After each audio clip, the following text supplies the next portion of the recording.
There's a photo taken on March 28th, 2026, in a place most people will never visit, Alexandria, Indiana, a town of about 5,000 people.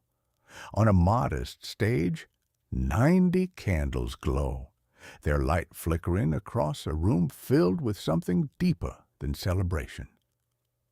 The man at the center doesn't live in a sprawling estate, never chased the machinery of mainstream fame, and never reshaped himself to fit whatever the industry demanded at the time. Yet when he rises from his seat, the room shifts in a way that has nothing to do with celebrity. Around him are voices that define generations of gospel music, people whose names carry weight in churches and concert halls alike. And they don't just respect him, they call him Dad, and not as a figure of speech. When the cake rolls in, the atmosphere cracks open into something raw and unguarded. It's something you almost never see at polished, industry-driven events. Because this moment isn't really about a birthday. It's about a kind of legacy that doesn't trend, doesn't go viral, and rarely gets talked about anymore. A legacy built quietly in the spaces between ordinary life and private struggle. Bill Gaither turned 90 this year, and unless you've spent time around gospel music, his name might not immediately register. Maybe you've seen a recording playing in the background at a relative's house, or heard one of his songs without realizing who wrote it. But the scale of what he's done doesn't line up with the level of recognition he's pursued. He never chased the spotlight in the way most artists are expected to. Still, his work has reached further than many who dominate the charts. He's written hundreds of songs, over 700 by most counts, and several of them have become foundational pieces in Christian music. Songs like Because He Lives have crossed boundaries of language, culture, and circumstance, showing up in moments of grief, celebration, and everything in between. These aren't just songs people listen to. They're songs people lean on. And then there's the longevity. The Gaither Vocal Band has been around since 1981, evolving through different lineups but never disappearing, continuing to tour, record, and connect with audiences for over 4 decades. In an industry where most acts burn out or fade within a few years, that kind of endurance is almost unheard of. But maybe even more surprising is the success of the Homecoming series. On paper, it sounds like something incredibly niche. Gospel artists gathered on stage, singing hymns, sharing stories, and letting emotions run freely without the polish of modern production. It doesn't sound like something that would dominate sales charts. Yet those recordings, physical CDs and DVDs, have sold tens of millions of copies.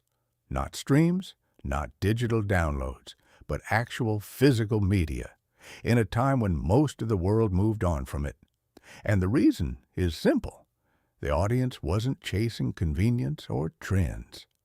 They wanted something tangible, something steady, something that felt real in a world that often doesn't. What makes all of this even more unusual is that none of it was part of a grand plan.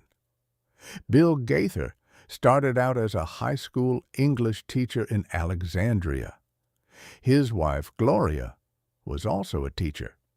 Their songwriting began at the kitchen table, not as a path to fame, but as a practical way to support their family. The goal was modest: earn enough from royalties to make life work while staying rooted in their community. But the songs grew beyond those intentions. When He Touched Me was recorded by Elvis Presley, it opened doors that couldn't be ignored. Opportunities followed, publishing deals, tours, recognition, but they didn't respond the way most would. They didn't relocate to Nashville. They didn't immerse themselves in the traditional industry structure. They stayed where they were and built everything from there. That choice, to remain in a small town instead of stepping fully into the industry machine, shaped everything that came after. It allowed Bill Gaither to operate differently, to become someone artists could reach out to, or more often, someone who reached out to them. When careers stalled, when labels dropped singers, when personal struggles threatened to end everything, he wasn't offering advice from a distance. He was offering a way back, a phone call, an invitation, a place on stage. The homecoming events became more than concerts. They became a system of renewal. Artists who had been pushed aside found themselves singing again, earning again, being seen again. It wasn't charity in the traditional sense. It was a kind of circulation, a way of keeping people moving instead of letting them disappear. At his 90th birthday, the people who showed up told the real story.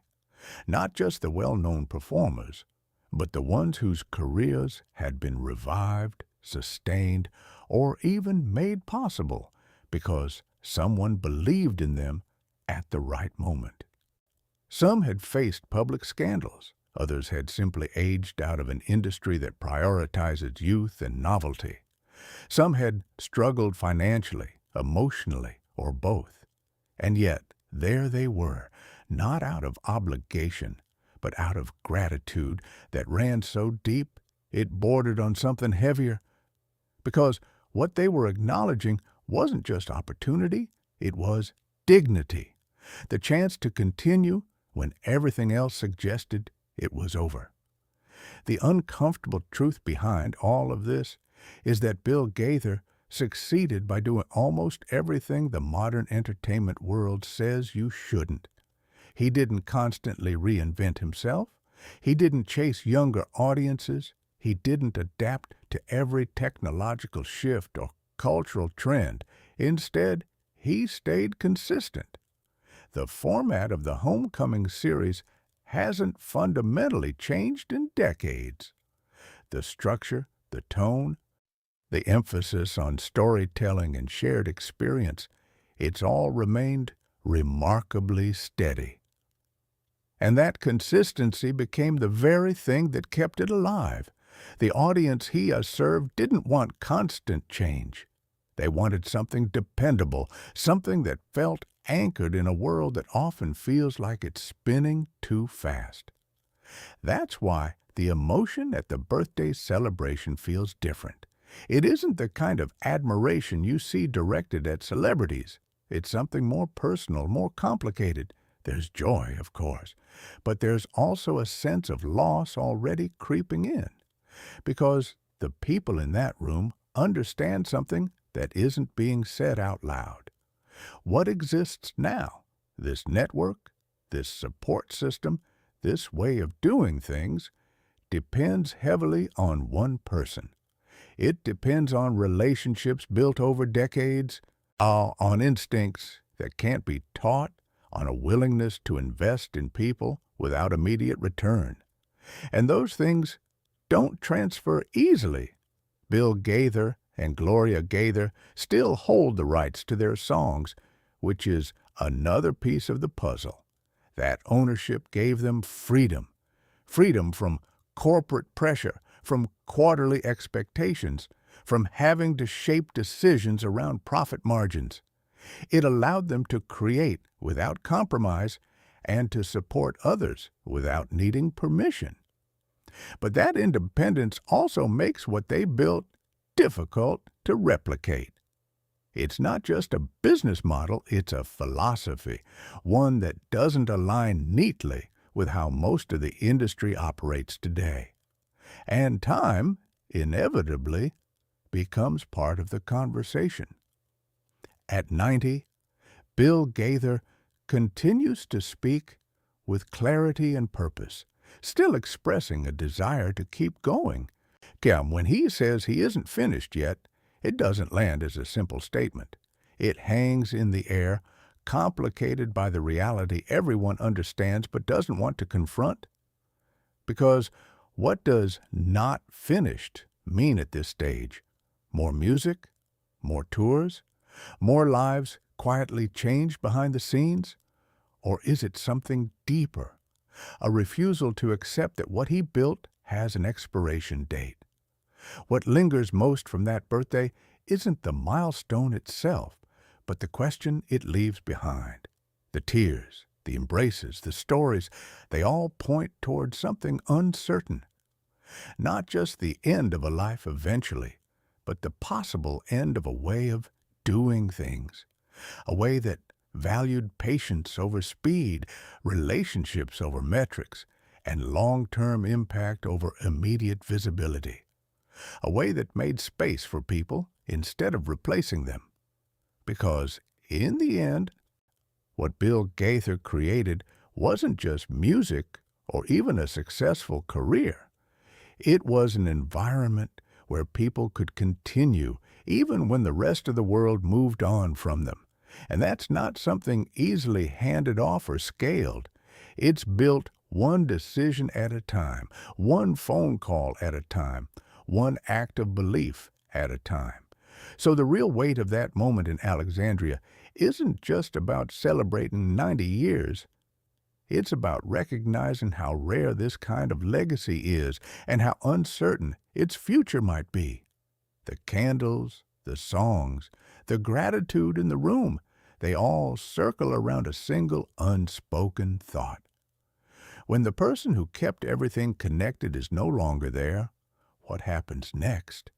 Who steps in? Who carries that same sense of responsibility, that same willingness to show up for others without expecting anything in return? It's a question that doesn't have an easy answer, and maybe that's why it lingers long after the